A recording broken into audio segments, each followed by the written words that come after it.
Well, the top 9 are now set after GWS came back from 35 points down to defeat the Swans. Last year's grand finalists are no longer in the finals picture, and now we get a chance to look ahead. As much credit as GWS deserved for this kind of performance, and believe me, they were frightening, I thought we'd take a look at 3 things that Sydney need to do in Dean Cox's first coaching off-season. Yes, he was the coach last year, but he's actually had this group for a year, so now he can implement some more things to this game plan that they need to do moving forward. Now, you could make the argument that after the 22 grand final smacking, 23 was a little bit of a bounce down before they ended up bouncing up in 24 again.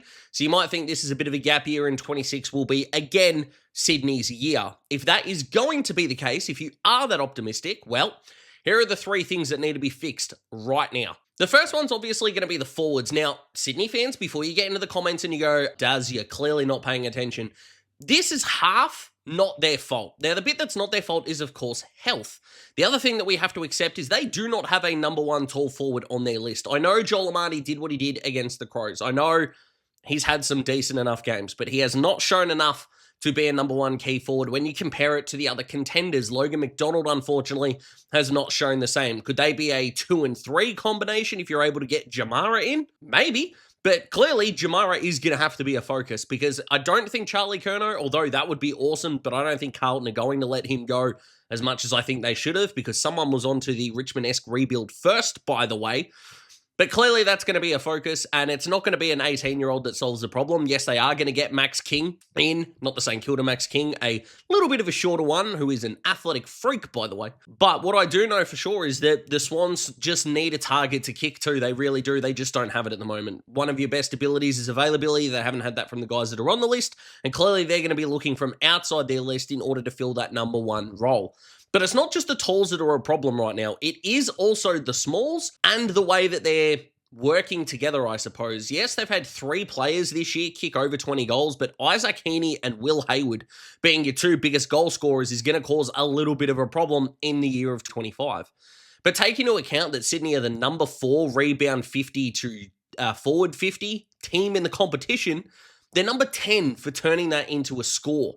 So clearly the connection is just not there. And I think they need to look at a guy like Jesse Detoli, who can come in for the last 4 games that Sydney have got, to see what he's got to give him a taste in order to move forward. Like I said, they are going to get King in terms of youthful exuberance. They are going to get Lockie Carmichael and Noah Chamberlain in. Chamberlain hasn't had a great championships, I should say, but he'll come in as well. But King is going to be sort of the great hope, if you will, in terms of youngsters coming through. And what they're going to be able to do in the offseason is going to address that. But it's not as if the smalls are going well either. Not really sure what Braden Campbell is doing as a high half forward. Not really sure what they're doing with any of their kind of high half forwards at this point. And you compare it to some of the better teams in the competition, your Collingwoods, your Brisbanes, Hawthorn, GWS, who they played here, by the way, and others are all using high half forwards and their smalls to devastating effect, whether it is an Adelaide that are playing talls the same as Hawthorn, I guess Collingwood are as well, by the way, and Brisbane, I suppose, if you want to count the second ruckman, or if you are going down a more Geelong path, whereas you're having sort of Jezza Cameron, Shannon Neal, and then a bunch of smalls. Whatever makeup you want to have, it needs almost a complete overhaul, because it's gone to shit. The second bit is wing speed. I'm really sick and tired of being told that Sydney's half backline are so damaging and they're rebounding at an absolutely efficient rate. Their work between the arcs this year ain't going that well. Now, you could say that the contradiction there is that they're the number 4 team for taking the ball from defensive 50 and the defensive half into their forward half, but they're 10th for kicking a score. I understand that, but it's still not happening enough. And their work between the arcs, they're not getting the handball receives that they were getting last year. They're not biting off 20-meter balls and having overlap run anywhere near as much. And they're also not allowing themselves uncontested footy between the arcs either, which for the first half of the year, they were bottom 6 in the competition in. Now, they've dragged themselves to mid of the table, which you could argue is just where they're at. But again, we're talking about taking this list to contendership, not just a little bit of improvement. That's not what this group wants, obviously.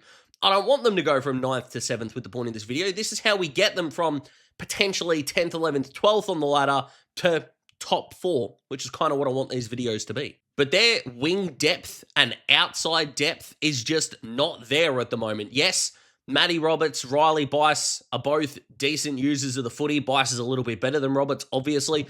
But in terms of guys that have been on that wing this year, whether it's Jordan, who's lined up as the tagger to come in, whether it is Rowbottom after he's gone through his midfield minutes, whether it is Justin McInerney, who is a wingman, is nothing more than fine at this point. There's just no bounce, there's no jump, there's no urgency, there's just not a lot there. You look at Collingwood with Sidebottom, Brisbane with Zach Bailey. You are looking at the better teams in the competition that are better than Sydney in so many ways. That wing speed is one of them, because if you are working as hard as they are, getting that ball from defensive 50 onwards, why is it not happening? And if you are having to deal with a hybrid mixed forward line, why are they not taking marks on the lead inside 50? Because the ball use isn't there. The ball's not coming in quick enough. It's not coming in accurately enough. And at this point in time, not only am I putting it on the not great wing depth that they've got, but I think we need to have a conversation on how good we think Nick Blakey actually is. Because I don't see that kind of penetration that everyone else is kind of telling me is going on. Now, obviously, getting better internally is going to be a goal, but it's an area they need to fix if they want to get back to what they were and take the extra step. And then last but not least, it's actually defending the ground. Now, this isn't necessarily all on their back six, by the way. I actually think their back six has held up relatively okay. Tom McCartan, of course, hasn't played every game. They've kind of gone a makeshift second tall defender for the majority of the season. I'm actually going to give them a little bit of a pause. It's what they're doing to defend the ground as a whole that has collapsed on them this year and is where they need to get back to. So, for example, rebound 50 rate for their opposition. They were number 4 last year. They're number 10 now, mid-table. So the fact that they weren't allowing other teams to rebound the ball out of their own forward 50 was a huge tick. Locking the ball in, territory advantage is massive in modern footy, as we know. Going back to mid-table has exposed the way they're defending the rest of the ground. Ball movement is working more than anything else in modern footy, and they are not defending it good enough. And just to show you the multi-dimensional way that they're getting exposed defensively in terms of where their opposition average when they play the Swans, even before the GWS game, they were number 3 at conceding scores from kick-ins, number 5 at conceding scores from centre bounce, number 7 from the opposition's forward half, so their defensive half. Number 7, they are in defensive one-on-one loss percentages, and they were conceding the 8th most scores on turnover. They were nowhere near those numbers last year. And I know that it could be a case of just demolishing the health of the Swans, which again, we're going to hope for some luck in that department. I understand that in a big way. But we also need to look at the guys that are out there, senior guys. They're a good clearance team, the Swans are. I'm not denying that for a moment. But getting the ball inside 50 to a hybrid forward line that's not currently working, and then you turn the ball over and you don't want to defend the other way, I don't really give a damn how well you work out of centre bounce. It's not great. In terms of what the game plan needs to evolve moving forward, I think they need to make a genuine decision. Are we going to be all-out attacks? Think like Geelong of the 90s, for example, right? Are we just going to gun and go, kind of like the Bulldogs are now? Or are we going to want to shore up defense? Because you can't do both. I'm not suggesting they're trying to do both in a massive way, but a fully fit, fully informed Sydney, even last year, weren't perfect at balancing both the defense and the offense. Like, they weren't. No amazing team is. They always sacrifice one for the other. Mostly it's sacrificing a little bit of defense for really good offense because you've still got to score in modern footy, but which one is it? And I still think fully fit, they need to sacrifice some defense. I don't think they've got I think they can get better personnel in the forward line than they can in the back line. I think that they're going to be able to hopefully generate some scores if they're able to improve some key areas, some key metrics here, and they've got to go all out. I think they need to try to win games 110 to 90 rather than try to keep their opponent to 70. I'm just not convinced they're going to be able to do that, even fully fit, moving forward. And in terms of other guys that they could go and get, it's going to be relatively difficult for them. If they are going to get a key forward in the trade period, they're still going to need points for a guy who's going to be top 12 in Max King, 2 other guys that are going to be top 30 if we're probably being generous, and they're still going to need to blood the youngsters they've already got. I don't think they're going to be able to be big movers and shakers unless you try to send a Sheldrick to West Coast or something like that.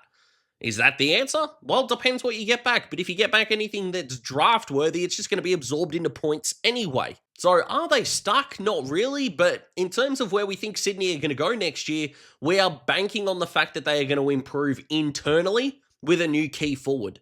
And right now, I'm going to be more cautiously pessimistic rather than optimistic. But ask me again in the preseason. So what do you guys think? Comment below, let me know. Subscribe to Daz Talks Footy if you want to get more videos just like this. Thank you so much for watching. I'm pumped for a big day of footy tomorrow.